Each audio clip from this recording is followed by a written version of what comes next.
Matthew Baker will get a chance to swing away, and he'll have a chance to pad onto his lead if he can deliver something here with 2 away. Off the third. And he's fallen behind now, 3-1. And this is a guy that needs to throw that curveball for strikes. Yeah, when he doesn't have command on it, that's when he has to lean on his fastball. And sometimes that'll get him in trouble. And this one is gone, a home run.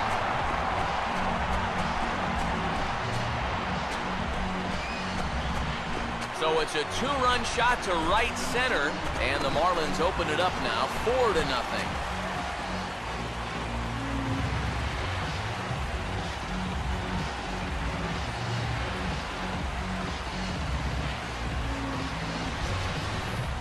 You know, it's just not that often that you're going to beat a guy like this around the yard the way they've done so far. I mean, he came into this game with an ERA in the 2s, but it's going to get up there after this shellac. 6-0 now. It's kind of a surprise to me that he wouldn't try to go for 2 on this play. I don't know if he got caught up in his home run trot a little bit too early or what. He's going to wind up on first base here with a single off the wall. Christian Yelich will come forward now. He's popped out and struck out in his first 2 plate appearances. Runner goes. Pitch outside. The throw is not in time as he just gets in ahead of the throw. And it looks like these guys just don't want to take their foot off the gas pedal. They know even a lead like this isn't safe, especially with a lot of baseball left to be played. So he's on the move here, and he's into second with that stolen base. Looking back, go 1 here. 1 out. You got 1. Here we go. Runner, yes, And now the runner's trying for third. Pitches a cold strike. The throw. Normally, when you see a guy steal third base, it's because he got a nice walking lead, really got out there nice and far. But here, he had almost no lead whatsoever when he made his break. Very fortunate to get away with that one.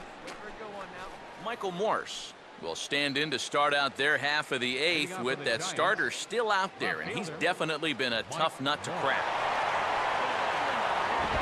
And he struck him out for the first out of the inning, but perhaps more importantly, he's 5 outs away now. And this is swung on and missed, though the ball did hit the ground, so he'll need to go to first. And indeed, the throw will finish him off as they get the put out at first, and there are 2 away now. No hits and no errors on the Giant ledger to this point. Got him! So that's 8 perfect innings, and the fans can feel it now as the side is retired. 24 have been set down. 3 left to go. Matthew Baker will buy himself another at-bat, and in turn, he'll get himself a nice little ovation for the work he's turned in on the mound so far. Well, he's been great. And this is an appreciative crowd. They like what they've seen, and I don't blame them.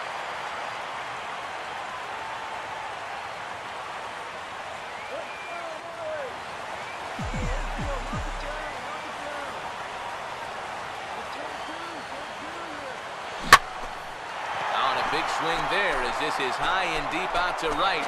And this park's not going to hold this one. It's gone. A home run.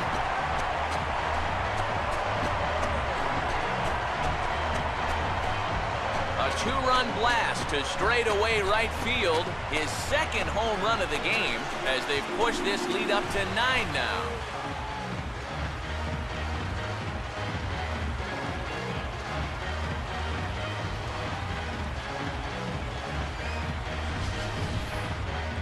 Kind of a gifted location, and this is the wrong guy to be giving gifts to. I mean, you see the location on Show Track, way too much of the plate there. You're not going to get away with that too many times. That's Brandon for sure. Belt will stand in now to begin their half of the 9th in a game that was decided long ago. Yeah, this is mop-up time out there right now, but hey, these at-bats still count against your batting average, so you can't go up there and just mail it in. You've got to see this through right to the end of the game. And he pumps the fastball by him here. 1-2 now. Put yourself in the shoes of that man right there. What's going through his mind right now? I would guess he's trying to approach his 9th inning the same way he has earlier, but come on, we know his heart's racing.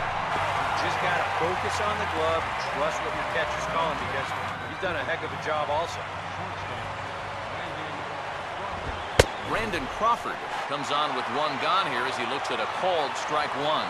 Boy, his control has been outstanding so far. There's another pitch right on the block.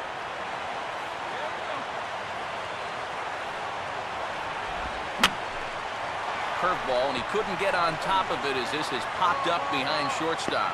For call is there, and there are two men gone now. One out to go. Can you believe this? Man, I wonder what's going through his head right now.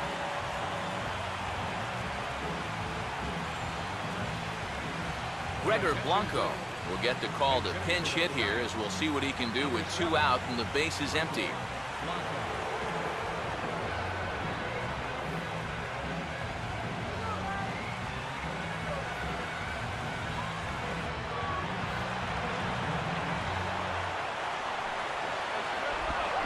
Swing and a ground ball. This could do it. Throw in time. He's done it. A perfect game. That is absolutely dominant. I mean, what else could you say? 27 up, 27 down. And you know what? This is the first time I've ever witnessed a perfect game.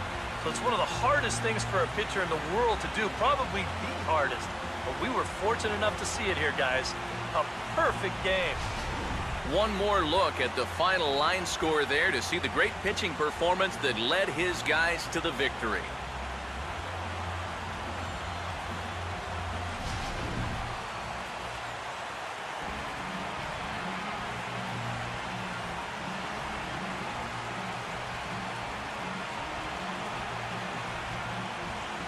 Well, you don't have to look too far to find our top player of the game. I'd say anytime you throw a perfect game, you'd be a pretty strong candidate.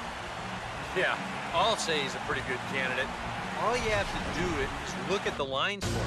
No hits, no walks, not even a base runner. You know, these come along in baseball maybe once a decade, so this is as good as it gets, folks.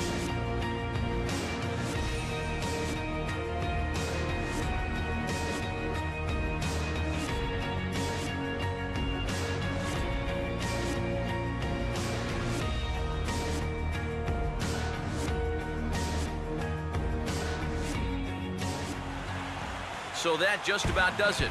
For EK, Psycho, and the crew, I'm Matt Vasgersian. You've been watching MLB The Show. For more, get those smartphones and tablets out and head over to theshownation.com. The Marlins win it 9-0. Good night from Miami.